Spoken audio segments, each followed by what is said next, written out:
Uh, Hello everyone, I'm Yashi Pandey, your mentor for English on the Byju's Exam Prep Banking YouTube channel, and today with me I have Paridhi Jain, and I'm sure everyone is now aware of who she is and why she is there. So I'll quickly welcome you, Paridhi. First of all, welcome to the session once again. Thank you so much, ma'am. So basically, Paridhi, आपको भी पता है, इससे पहले आपने 2 sessions already ले लिए हैं, जिसमें आपने बच्चों को एग्जैक्टली बता दिया what kind of remuneration you get once you become a banker, और आपको कैसे छोटी छोटी nitty-gritties होती हैं जो बच्चों को नहीं पता होती once they start preparing. And no person else is better than a person who's already doing a job of such level. And especially when it comes to you, matlab, I am a big fan of a channel, by the way. So especially when it comes to you, where you are putting up content not only related to banks but also related to some specified exams, right? आज का जो class है, आज का जो session है, उसमें हम IBPS PO स्ट्रैटेजी डिस्कस कर रहे हैं for 2022. Now we are all aware कि IBPS PO की अब एग्जाम्स होने वाले हैं, and there will be like tons of students who will be preparing for it, right?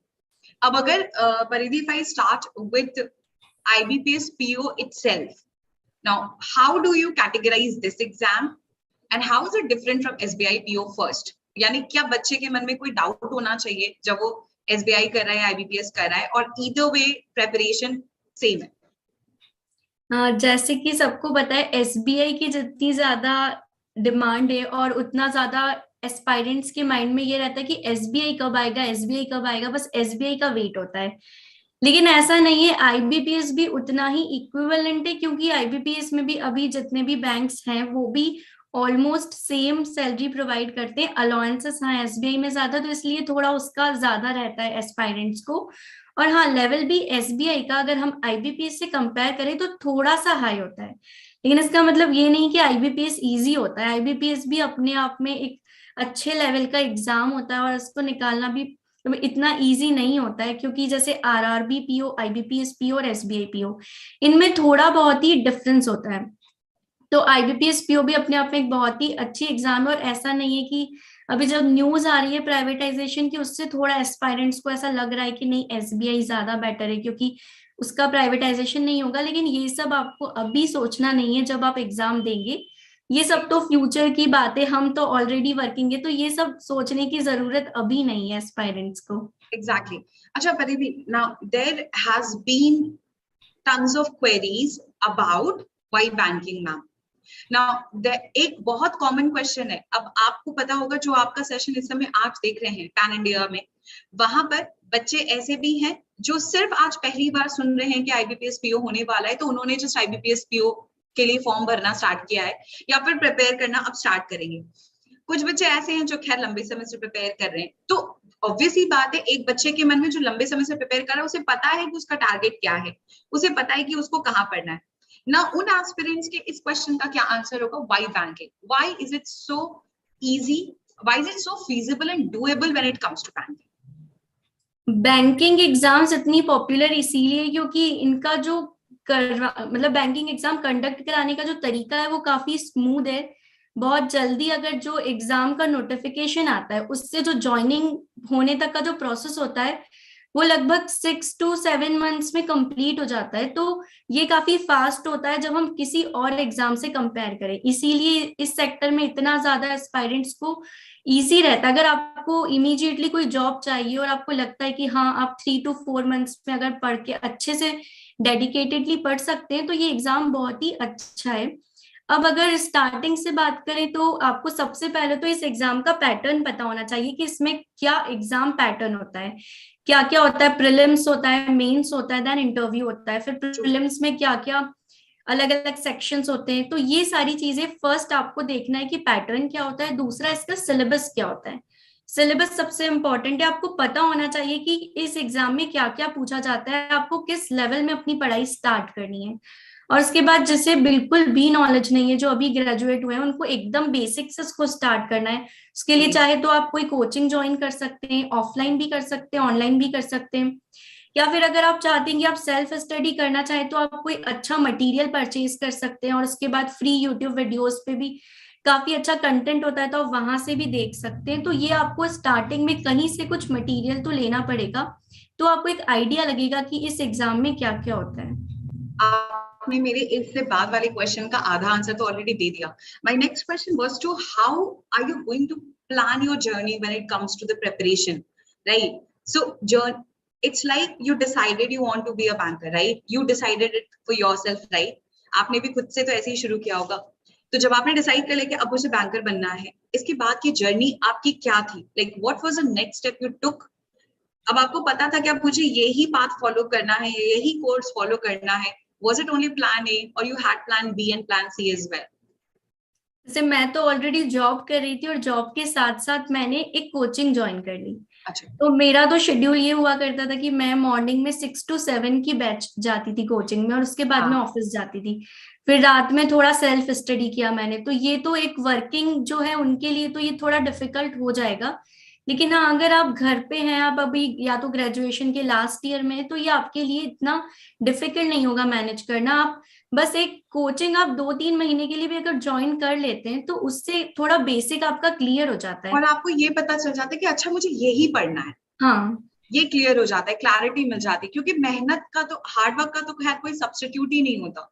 वो तो आप जितना करते जाओगे उतना बेहतर होता है। That's very true. And then what was your next thing? तो वैसे ही मैंने भी सिर्फ 3 मंथ्स की कोचिंग की थी, उसके बाद नहीं। 3 मंथ्स का ही जनरली प्रीलिम्स का होता था, मैंने तो 3-4 साल पहले किया था। तो 3 मंथ्स की कोचिंग करने के बाद जितने जितने बैंकिंग के फॉर्म्स आते गए, मैंने ये वेट नहीं किया कि एसबीआई आएगा तो एसबीआई का फिल करना है, या ऐसा नहीं। जो जो भी फॉर्म्स उस टाइम आ रहे थे मैंने वो फिल किया, और मेरा फर्स्ट एग्जाम ही क्लियर हो गया जो उसका प्रीलिम्स था। तो उससे मेरा थोड़ा कॉन्फिडेंस इंक्रीज हो गया कि हाँ, मैं प्रीलिम्स कर सकती हूँ क्लियर। और उसके बाद कोई भी कोचिंग में आप इनिशियली अगर ज्वाइन करेंगे तो वो प्रीलिम्स लेवल ही पढ़ाते हैं। उसके बाद एडवांस लेवल के लिए तो आपको खुद से थोड़ा मेहनत करनी पड़ेगी, और साथ साथ में, और अभी तो मैं यही सजेस्ट करूंगी कि प्री और मेंस की एकदम साथ साथ प्रिपरेशन करें। और जो जनरल अवेयरनेस वाला पार्ट होता है जो सिर्फ मेंस में आता है, तो जो न्यू एस्पायरेंट्स है उन्हें इतना पता नहीं होता, वो अभी सोचते हैं कि हम पहले प्री का कर लेते हैं। लेकिन ऐसा नहीं है, आपको रेगुलरली जनरल अवेयरनेस पढ़ना ही पड़ेगा। जो करंट अफेयर्स के काफी सारे वीडियोस डले होते हैं यूट्यूब चैनल्स पे, तो आपको डेली करंट अफेयर्स तो एक मतलब रोज का देखना है। और उसका जो पीडीएफ आता है मंथली वाला या फिर वीकली वाला, वो आपको करना ही है। ये आपको स्टार्टिंग से शुरू कर देना है, जिस दिन से आप आईबीपीएस पीओ की तैयारी शुरू कर रहे हैं। आपको बिल्कुल वेट नहीं करना है। आई थिंक जो बच्चों को लगता है कि हम प्रीलिम्स क्वालिफाई कर लें उसके बाद हम चाले मेंस का प्रिपरेशन करने के लिए। आई थिंक आप लोगों में से बहुत सारे स्टूडेंट्स का ये डायरेक्ट क्वेश्चन आ रहा था, and I think she gave the answer immediately. Yes, it is true. जिस दिन से आप प्रिपेयर करते हो, because I always suggest students कि आप कभी प्रीलिम्स के लिए तैयारी करते ही नहीं हो। आप अगर तैयारी कर रहे हो तो वो डायरेक्टली मेंस के लिए हो रही है। तो अगर आप सच में तैयारी करना चाहते हैं तो मेंस का सोच के करिए। She is right, current affairs का इंपॉर्टेंस बहुत ज्यादा है, and it's actually a game changer when it comes to exams. I'll ask another question. Like this is something which there are certain students जो English में अच्छे हैं probably, and they're not very good at maths or maybe not very good at reasoning. Now, sectional strategy क्या होनी चाहिए? आपका सबसे best subject by the way क्या था? मेरा तो रीजनिंग था, then English, then quant. Then quant. So let's talk about the sectional strategy. Like what was the sectional strategy and how should a student actually prepare for an overall exam first or first the sectional subjects? जैसे generally हमने ये देखा है कि जिसका quant अच्छा होता है उसका इंग्लिश थोड़ा सा कमजोर होता है, और जिसका इंग्लिश अच्छा होता है उसका क्वांट। तो मेरे केस में मेरा इंग्लिश अच्छा था कंपैरेटिव टू क्वांट। तो अगर सबसे पहले मैं इंग्लिश की बात करूँ तो इंग्लिश में जैसे आपको बेसिक जो होता है, सबसे पहले जो ग्रामर होती है वो तो एक बार आपको पढ़नी है। या तो स्कूलिंग जैसे किसी की काफी अच्छी हुई होती है, जिनका बेसिक बहुत स्ट्रांग होता है, उनके लिए डिफरेंट है। लेकिन जिसका नहीं होता, उनको सबसे पहले तो ग्रामर के जो भी रूल्स हैं, जैसे जितने भी टॉपिक्स हैं, वो इनिशियली एक बार पढ़ने हैं। और उसके साथ साथ फिर जितने भी इंग्लिश में क्वेश्चंस आते हैं वो आपको प्रैक्टिस करनी है। सेकंड, रीडिंग बहुत इंपॉर्टेंट है।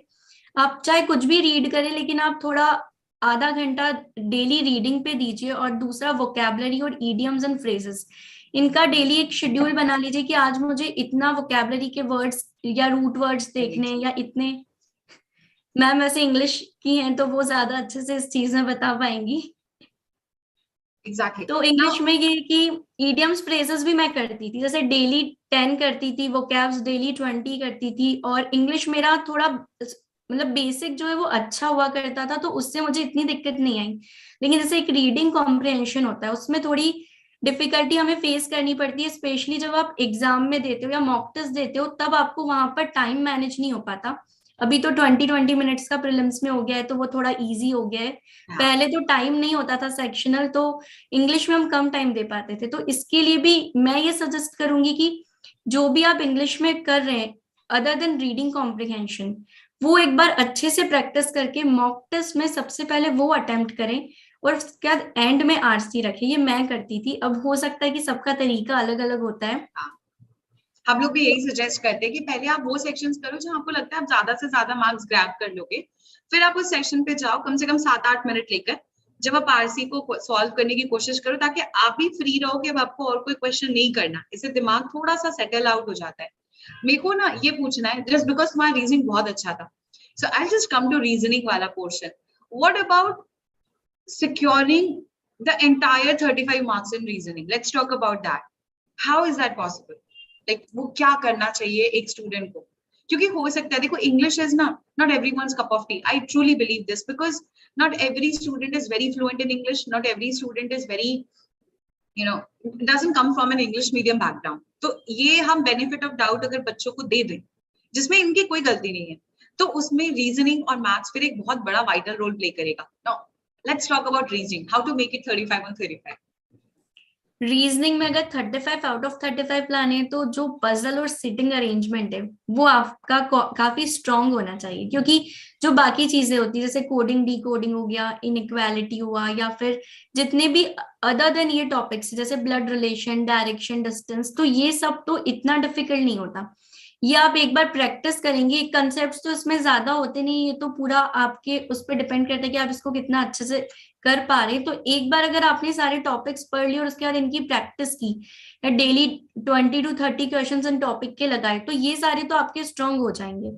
लेकिन अगर पजल्स और सेटिंग अरेंजमेंट की बात करें, पजल्स भी फिर भी इजी होती है, लेकिन जो सेटिंग अरेंजमेंट होता है, स्पेशली जो सर्क्यूलर होता है, जिसमें सर्क्यूलर में ब्लड रिलेशन भी हो जाता है, और जो इनवर्ड और आउटवर्ड वाला पजल होता है, वो थोड़ा डिफिकल्ट होता है। और मैं जैसे ये सजेस्ट करूंगी कि अगर इस टाइप का, जैसे प्रीलिम्स में तो नहीं आता, लेकिन मेंस में अगर ऐसा पजल आए, तो आप उसको पहले अटेम्प्ट करने की कोशिश बिल्कुल ना करें।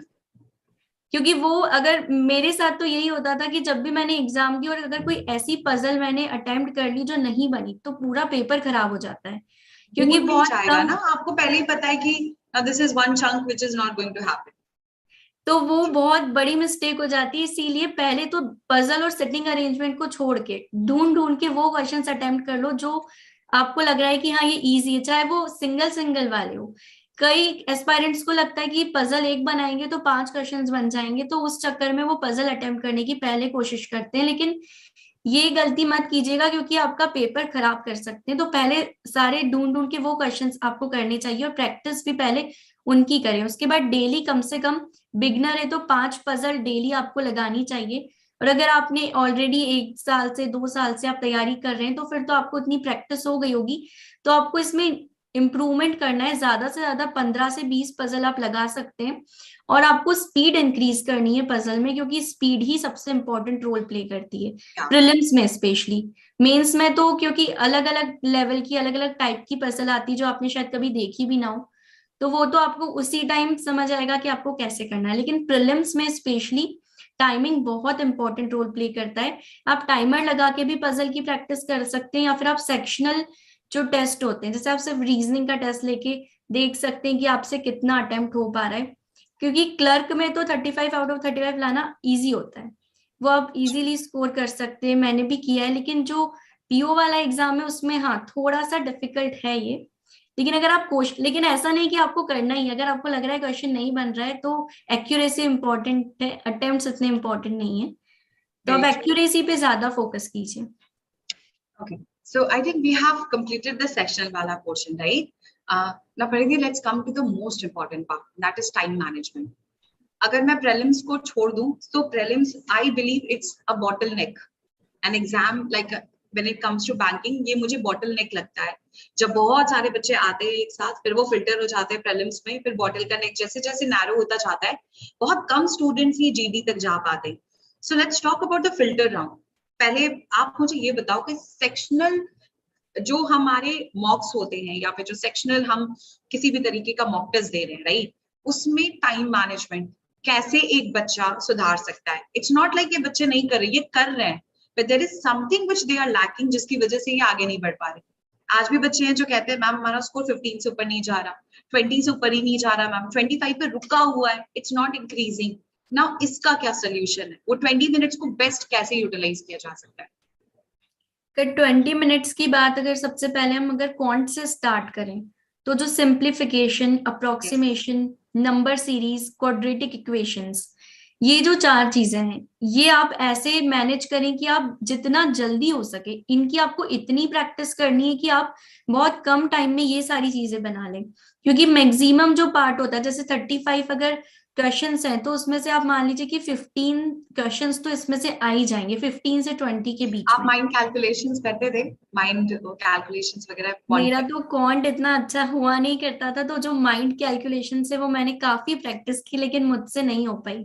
तो मैंने एट द एंड, जैसे इम्पोर्टेंट एग्जाम क्लियर करना है, तो मैं थोड़ा उस स्ट्रेटेजी से एग्जाम्स देती थी कि एग्जाम क्लियर होना चाहिए और कट ऑफ क्लियर होना चाहिए। वेरी तो करेक्ट। जैसे शी हैज इंग्लिश है आंसर्ड तो अ वेरी बिग, आपको पता है आपने शायद एक बच्चे की नस पकड़ ली है ये कहकर। She is correct. यस, आप लोगों को लगता होगा ना कि मैम मेरे आसपास का बच्चा, जब क्योंकि जब हम वाईटी पे सेशन देखते हैं ना, परिधि मैं आपको अपना पर्सनल एक्सपीरियंस बता रही हूँ, कई बार जो बच्चे आंसर कर भी सकते हैं ना, वो इतनी स्पीड से बाकी आंसर्स आते हैं कि वो डिस्ट्रैक्ट हो जाते हैं, एंड दे देमसेल्फ फॉरगेट कि वो क्या आंसर करने जा रहे थे। तो जो कंपटीशन वाली फीलिंग है वो यहाँ पे कभी कभार मुझे लगता है अनहेल्दी हो जाती है। सो आई ऑलवेज सजेस्ट कि अगर बड़ी क्वेश्चंस हैं या बहुत इंपॉर्टेंट टॉपिक चल रहा है, तो आप ना मेरी क्वेश्चन पे ही पॉज कर दो, किसी का आंसर आपको दिखेगा नहीं, चुपचाप उसे सॉल्व करो और फिर देखो कि मेरा एक्सप्लेनेशन आपके आंसर के साथ मैच कर रहा है या नहीं। परिधि का क्वांट बहुत अच्छा नहीं था, but still she had qualified exams. That means if one of your subject is not that good, you can still qualify the exam. So there is nothing to get demotivated, and it's very appropriately stated. Very appropriately stated. So let's come to the time management like again. अब आप मेरे को बताओ आपने और क्या किया? जैसे अगर क्वांट की बात करें, तो मैं बताती हूँ जिसका स्ट्रांग नहीं है वो कैसे क्लियर कर सकता है। ये 4 चीजें तो आपको बहुत अच्छे से करनी है। उसके बाद आता है डीआई वाला पोर्शन। डीआई इतना डिफिकल्ट नहीं होता। डीआई, और हर जैसे जितने डीआई आ रहे हैं उसमें से एक डीआई तो इजी होगा। आपको आइडेंटिफाई करना है कि कौन सा डीआई इजी आया है। आपको ऐसे नहीं कि सब कुछ देखना है, आपको पहले देखना है कि कौन सा वाला इजी है। इजी क्वेश्चंस पिक करना भी आपको आना चाहिए एग्जाम में, क्योंकि जितने क्वेश्चन है सारे अटेम्प्ट करने की जरूरत नहीं होती है। आपको एक्यूरेसी से अटेम्प्ट करना है और आपको फाइंड आउट करना है कि हाँ ये आपसे बन रहा है। तो डीआई में भी आप देख सकते हैं, अगर 2 या 3 डीआई भी आए हैं तो उसमें से 2 तो इजी होंगे, एक थोड़ा सा मॉडरेट हो सकता है। ये फाइंड आउट करना आपको आना चाहिए। ये सिर्फ प्रैक्टिस से होगा, और जितने ज्यादा मॉक टेस्ट लगाएंगे ये उसी से हो पाएगा। लास्ट में बचता है अरिथमेटिक, और यही अरिथमेटिक था जो मेरा स्ट्रॉन्ग नहीं था। उसमें मेरे कुछ टॉपिक्स स्ट्रॉन्ग थे, लेकिन जो ऐसा होता है ना कि काफी सारे एस्पायरेंट्स के सारे टॉपिक्स अच्छे होते हैं अरिथमेटिक में, और वो बहुत ही स्पीड में कर पाते हैं, लेकिन मैं वो चीजें स्पीड में नहीं कर पाती थी। उसमें थोड़ी मिस्टेक मेरी भी थी कि जब मैं क्वांट पढ़ने बैठती थी तो मेरा उतना मन नहीं लगता था। मेरे साथ ये होता था कि जो सब्जेक्ट मेरा अच्छा है मैं उसी को पढ़ती रहती थी। वो गलत है, लेकिन वो जब आप पढ़ते हैं तो आपको अपनी जो वीकनेस है वो ज्यादा देखनी है, उस पर इम्प्रूवमेंट आप कैसे कर सकते हैं, क्योंकि आप तभी कर सकते हैं जब आप मॉक टेस्ट लगाएंगे, तो तब आपको समझ आएगा कि हाँ आपसे ये नहीं बन रहा है। तो आप ये कर सकते हैं कि अरिथमेटिक में 3 से 4 आप अपने पसंद के टॉपिक सिलेक्ट कर लीजिए और उनके ऊपर ज्यादा अच्छे से वर्क कीजिए, और फिर एग्जाम में वो ही टॉपिक के क्वेश्चंस ढूंढिए और उन्हें ही अटेम्प्ट कीजिए। बाकी क्वेश्चंस को आप मत देखिए। तो उससे आपका स्कोर एटलीस्ट अगर 35 है तो 25+ इजीली हो जाएगा, और आपका टाइम भी मैनेज, उतने टाइम में आप इजीली कर जाएंगे 20 मिनट्स में। परिधि एक क्वेश्चन मुझे आपसे और पूछना है। इधर बीच में जितने भी एग्जाम्स हो रहे हैं, अब मैं सिर्फ अभी आईबीपीएस को लेके चल रही हूँ, आपने क्वेश्चन पैटर्न में चेंजेस देखे होंगे, right? Now let's talk about exams 2 years back and let's talk about exam in today's day. आपको क्या लगता है what has changed in the pattern mostly? Weightage किस किस टॉपिक का सबसे ज्यादा आपको देखने को मिलता है? जैसे पहले तो काफी लेवल इजी हुआ करता था। अगर मैंने आज के एग्जाम्स, जैसे मैंने भी लास्ट ईयर या लास्ट ईयर आरबीआई असिस्टेंट दिया था, तो काफी ज्यादा चेंजेस ऐसे देखने को, जैसे पहले ये simplification, approximation, number series, quadratic, इनके क्वेश्चन फिक्स हुआ करते थे कि 5 5 5 5 आ जाएंगे जैसे क्वांट में। लेकिन आजकल ऐसा नहीं होता, आजकल किसी शिफ्ट में कुछ आ रहा है तो किसी शिफ्ट में वो आता ही नहीं है। exactly. तो ये सारी चीजें अभी हो गई। जैसे पहले रीजनिंग में सिलॉक्स एक फिक्स होता था कि सिलॉक्स तो आएगा ही आएगा, 5 क्वेश्चन सिलॉक्स के आएंगे, आप वो कर लो तो आपका हो जाएगा। लेकिन अभी ऐसा नहीं हो रहा है, अभी कुछ भी पैटर्न हो गया, कभी 3 क्वेश्चन आ जाते हैं तो कभी 6 आ 2 आ जाते रहा हैं। है, कभी कुछ नहीं आ रहा सिलॉक्स हाँ, में। और ये भी शिफ्ट टू शिफ्ट वेरी कर रहा है। Very true. अभी तो मुझे लगता है रीजनिंग अगर मैं देखूं तो it has become more of puzzle oriented, sitting arrangement oriented, इसी पे ज्यादा जा रहा है। इंग्लिश की मैं बात करूं तो they have made English in the prelims so easy that it becomes very difficult for a student to anticipate what is going to come in the main exams. मुझे लगता है प्रीलिम्स इतना इजी कभी कभी लोग कर देते हैं कि मेंस में बच्चा एंटिसिपेट ही नहीं कर पाता कि इतना भी डिफिकल्ट आ सकता है इंग्लिश। मतलब मेरा इतना खुद का इजी कॉम्प्लेक्स। एक्सपीरियंस है कि इंग्लिश में आईबीपीएस पीओ मेंस में मेरे बहुत ही कम मार्क्स आए थे, क्योंकि इतना हाई लेवल का इंग्लिश आया था कि आपको मतलब क्वेश्चन पढ़ के आप समझ ही नहीं पा रहे थे कि उसमें क्या सॉल्व करना है। और अगर प्रीलिम्स की बात करें तो उसमें बहुत इजी आता है। Exactly exactly. और मैं तुम्हें एक और बात बताऊं, एसबीआई पीओ के पेपर से आईबीपीएस पीओ का इंग्लिश का पेपर हमेशा डिफिकल्ट होता है। अगर आप हाँ, कभी भी, ये बच्चे नहीं समझते, ये बच्चे कभी नहीं समझते। इनको लगता है ना कि एग्जाम्स के स्पेसिफिकेशंस अलग अलग है। 8 साल हो गए, मैंने इतने चेंजेस देखे हैं 2017 से लेकर 2022 के बीच में। एसबीआई का जो मेन का पेपर है ना, वो एक बच्चा कंपैरेटिवली ज्यादा कम टाइम में सॉल्व कर पाएगा if I compare the paper to IBPS PO English. So एक चीज आप लोगों को और समझनी पड़ेगी, स्ट्रैटेजी एग्जाम ओरिएंटेड भी रखना। इट्स नॉट लाइक कि देखो ये आसान है कहना कि आप एक एग्जाम की प्रिपरेशन कर रहे हो तो ऑटोमेटिकली पीओ कर रहे हो तो क्लर्क तो हो गए। लेकिन कभी कभार ऐसा इसीलिए कहा नहीं जाता है। है मॉक टेस्ट, इसीलिए कहा जाता है कि मॉक टेस्ट पे बहुत फोकस करना है। I will ask one question परिधि, जो एक्चुअल में मेरे पास एक क्वेरी आई थी। आपने like the calmness which you have right now na is easing out I think the tension of almost half of the India, like उनका pressure तो ऐसे ही ease हो रहा है। But I want to ask you a very straightforward question. There must have been times you must have felt नहीं हो पा रहा है। How did you handle this pressure? से मैंने मॉक्स का मार्क्स ऐसा, देखकर ही सबसे ज्यादा डिमोटिवेट होते हैं बच्चे। मैं कभी भी एग्जाम में दे के आती थी तो उस दिन जरूर थोड़ा डिप्रेस या डीमोटिवेट हो जाती थी कि पेपर अच्छा नहीं गया। लेकिन कभी भी रिजल्ट आने के बाद मैं डीमोटिवेट नहीं हुई रिजल्ट देख के, क्योंकि मुझे तो ऐसे ही लगता था कि मैंने ही कहीं ना कुछ मिस कर दिया है या कुछ मेरी ही वीकनेस है जिससे मेरा एग्जाम नहीं निकल रहा है। तो ऐसा नहीं हुआ कभी कि मैंने मतलब बहुत ही होपलेस हो गई हूँ या फिर मैंने ऐसा सोच लिया कि नहीं अब नहीं हो पाएगा। ऐसा मेरे दिमाग में एक भी बार नहीं आया। और मेरा फर्स्ट अटेम्प्ट में एग्जाम ऐसे निकला भी नहीं था। हाँ, ऐसा होता था कि मेरा प्री निकल जाता था तो फिर कभी मेंस नहीं निकलता था, कभी प्री और मेंस भी निकला है तो फाइनल मेरिट लिस्ट में नाम नहीं आया। तो यहाँ तक पहुंचने के बाद भी मैंने कभी ऐसा फील नहीं किया। मुझे नहीं लगता कि आप लोगों को भी करना चाहिए। और मैं अपने फ्रेंड्स को भी यही सजेस्ट करती थी जिन्होंने उस टाइम नहीं निकल पाई थी जब मेरा हो गया था। लेकिन ऐसा नहीं है, वो 1 2 साल बाद उनका सिलेक्शन भी हुआ है। क्योंकि आपको अपनी वीकनेस पता होनी चाहिए, और अगर आपका नहीं हो रहा है और आपके फ्रेंड का हो रहा है तो कहीं ना कहीं आप कुछ मिस तो कर रहे हो। या तो आप एग्जाम देने में गलती कर रहे हो, क्योंकि पढ़ाई तो हर कोई करता है, मेहनत भी सब करते वेरी हैं। ट्रू। आपको लेकिन जो पता है सुबह 7 बजे मैं सेशन लेती हूँ और वो बच्चे का डेडिकेशन ही है कि वो ठंड में भी, जब टेम्परेचर 5 डिग्री था तब भी उठ के बैठ रहा था। So it means they are working hard. It's like आपकी स्ट्रैटेजी में कोई एक ऐसा लूफूल है जो आप नहीं पकड़ पा रहे और दूसरे ने पकड़ लिया है। ये बिल्कुल सही है। और ऐसा भी होता है कि जो एग्जाम के वो 1 घंटा या जो मेंस में वो जो टाइम होता है ना, जब आप बैठे हो एग्जाम हॉल में, वहां आपका माइंडसेट क्या है वो बहुत एक इम्पोर्टेंट रोल प्ले करता है आपका एग्जाम क्लियर होने में। वहां आपको डीमोटिवेट नहीं होना है। कई बार ऐसा होता है बहुत अच्छी तैयारी करके आप जाते हैं लेकिन एक आध क्वेश्चन ऐसा हो जाता है जो नहीं बनता, और वहां पर आपको लगता है कि नहीं अब नहीं हो पाएगा, और वहीं कुछ लोग पेपर छोड़ देते हैं या वहीं ये सोच के बैठ जाते हैं कि ये मुझसे नहीं होगा। तो ऐसा नहीं है, अगर एग्जाम आपको डिफिकल्ट लग रहा है तो हो सकता है वो बाकी सबको भी डिफिकल्ट लग रहा हो सकता है पेपर ही थोड़ा डिफिकल्ट आया हो। तो आपको ये सारी चीजें नहीं सोचनी है। एग्जाम देने का तरीका भी आपको आना चाहिए। पढ़ने का तरीका तो ठीक है, वो तो आपको आना ही चाहिए, लेकिन कैसे आप कम पढ़ाई में थोड़ी स्मार्ट वर्क करके भी एग्जाम क्रैक कर सकते हो, ये आपको आना चाहिए। तो ये आप मॉक टेस्ट से ही आप प्रैक्टिस कर सकते हो कि आपको अलग अलग तरीके से मॉक टेस्ट देखने चाहिए, पहले क्या करना है बाद में क्या करना है, अलग अलग स्ट्रेटेजी खुद की बनाए, तो ज्यादा मॉक दूसरों टेस्ट के की। लिए आपको क्या लगता है सबसे बेस्ट स्ट्रैटेजी क्या है, मतलब आपने क्या फॉलो किया था when it came to the strategy for mock mock test test? की जैसे हर किसी की एक अपनी स्ट्रेटेजी होती है। तो मैंने तो ये किया था कि जब मेरा थोड़ा सा मतलब मैं तो कोचिंग जाती थी, तो वहां पर जो सिलेबस हो गया था, मान लो 1 महीना हो गया, तो मैंने अपने मॉक टेस्ट वहीं पर देना स्टार्ट किए थे इनिशियली। मेरे बहुत कम मार्क्स आते थे, मतलब 30 मार्क्स कुछ आते थे 100 में से एकदम इनिशियली, जब मैंने पढ़ना स्टार्ट किया था। लेकिन धीरे धीरे धीरे मेरे मॉक टेस्ट के जो मार्क्स थे उसमें इम्प्रूवमेंट मुझे खुद नजर आया। तो वो आप जब पूरा 100% एक बार सिलेबस कंप्लीट कर लोगे तब आपको खुद इम्प्रूवमेंट नजर आएगा। लेकिन इसका मतलब ये नहीं कि पूरा सिलेबस होगा तो ही मॉक देंगे।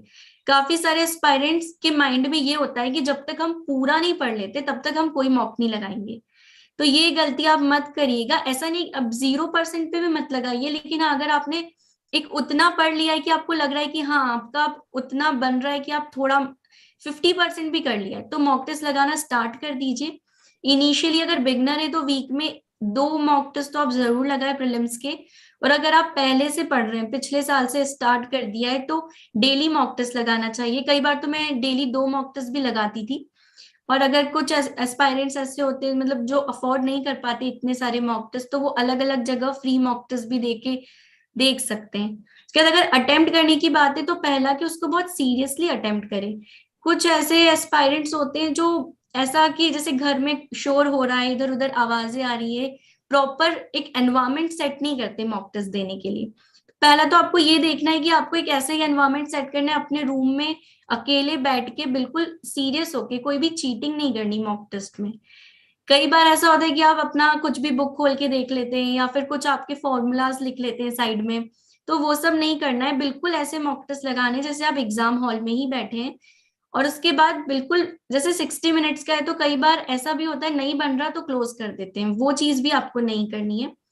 अगर इंग्लिश की बात करें तो वही है कि आरसी सबसे लास्ट में अटेम्प्ट करें, और पहले सारे जो भी मिसलेनियस होते हैं, ग्रामर के क्वेश्चन, क्लोज टेस्ट के या पैरा जंबल होता है, वो सब आप कर सकते हैं। उसके बाद रीडिंग कॉम्प्रिहेंशन भी कई बार 2 आते हैं, तो उसमें से भी आप पिक कर लीजिए कि कौन सा थोड़ा इजी है। किसी में डायरेक्ट आंसर्स मिल जाते हैं, किसी में आपको इंटरप्रीट करना पड़ता है। तो इस तरीके से आप पैटर्न वो देख लीजिए कि कैसे आप दे सकते हैं, ये आपके ऊपर है, आपको अलग अलग स्ट्रेटेजी बनानी है। रीजनिंग में भी पजल्स को लास्ट में रखिए, और उसके अलावा जितना भी मिसलेनियस है वो पहले कीजिए। और क्वांट में number series, simplification, approximation, quadratic, ये पहले कीजिए, फिर डीआई कीजिए और फिर अरिथमेटिक। तो इस तरीके से आप पहले इनिशियली देखिए कि कैसा आपका स्कोर आ रहा है, और उसके बाद जब एनालिसिस करना है वो सबसे इंपॉर्टेंट है। तो एनालिसिस में सबसे पहले आप ये देखिए कि आपके रॉन्ग कौन कौन से हुए हैं और वो क्यों रॉन्ग हुए हैं। फिर जो आपने अटेम्प्ट नहीं किए हैं तो आपने वो क्यों अनअटेम्प्टेड छोड़े, आपको एक बार वो देखना है। अगर आपको लग रहा है कि ये तो आप कर भी नहीं पाते, अगर आपके पास टाइम होता तो आपको अगर लग रहा है कि आप उसका अच्छे से और प्रैक्टिस कर सकते हैं तो करिए, नहीं तो कुछ टॉपिक्स छोड़ देने में कोई बुराई नहीं है। ऐसा नहीं है कि 100% पढ़ा है तो ही एग्जाम निकलेगा, ऐसा बिल्कुल नहीं है। मेरे केस में तो ये नहीं हुआ था, मैंने काफी सारे टॉपिक्स स्किप किए थे, लेकिन जो पढ़ा था वो 100% ऐसा पढ़ा था कि एग्जाम में वो करेक्ट ही होगा। तो उस तरीके से अगर पढ़ाई करेंगे तो भी आपका एग्जाम क्लियर हो जाएगा। और मॉक टेस्ट मेंस का भी अभी से वीक में एटलीस्ट एक आप लगा सकते हैं। देयर इज वन क्वेश्चन जो आपने बोलते बोलते दिया था, तो मेरे दिमाग में वो तब से चल रहा था। Now let's talk about the final stage after having the prelims done and the mains done. Let's talk about the final stage, it's the interview round. Now, what was your strategy and what was your mindset when you went in the interview hall? Interview जैसे मैंने 4 दिए हैं banking exams के, और चारों का एक अलग एक्सपीरियंस रहा है। बट आईबीपीएस पीओ की बात करूं तो कंपेरेटिव टू बाकी इंटरव्यूज आईबीपीएस पीओ का इंटरव्यू काफी इजी होता है। उसमें आपको इतना लोड लेने की जरूरत नहीं है कि कैसा होगा। बहुत बेसिक क्वेश्चंस मुझसे तो पूछे गए थे एकदम, जो आपकी पर्सनल लाइफ होती है। सबसे पहले आपका जो पहला क्वेश्चन होता है, इंट्रोड्यूस योरसेल्फ, ये तो पूछा ही जाता है। तो वो आपको इस तरीके से प्रिपेयर करना है कि उससे जितने भी क्रॉस क्वेश्चंस बने आपको उनके बारे में थोड़ा बेसिक नॉलेज हो, चाहे वो आपकी हॉबी हो या फिर आपने ग्रेजुएशन अगर इंजीनियरिंग की है तो उससे बहुत सारे क्वेश्चंस बनते हैं।